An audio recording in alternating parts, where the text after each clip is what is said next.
Today, I'm going to show you how to top up your YouTrip in dollars.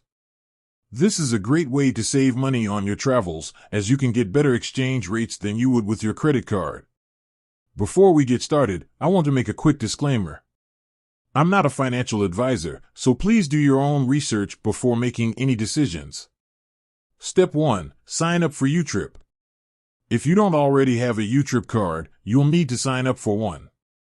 You can do this online or through the YouTrip app. Step 2. Link your bank account.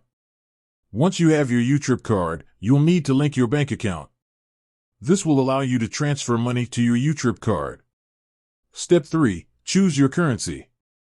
When you're ready to top up your YouTrip card, you'll need to choose the currency you want to use. You can choose from a variety of currencies, including USD, Euro, GBP, and SGD. Step 4. Enter the amount you want to top up. Once you've chosen your currency, you'll need to enter the amount you want to top up. You can top up your card in any amount from $10 to $10,000. Step 5. Confirm your transaction. After you've entered the amount you want to top up, you'll need to confirm your transaction.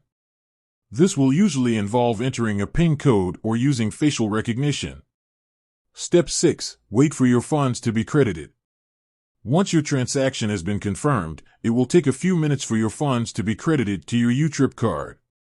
Step 7. Start using your YouTrip card.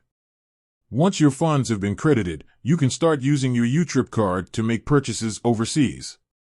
You can use your card to pay for hotels, restaurants, attractions, and more. Tips. Top up your card in advance. This will help you avoid any delays when you're traveling. Use your YouTrip card for all of your overseas transactions. This will help you get the best exchange rates. Keep track of your transactions.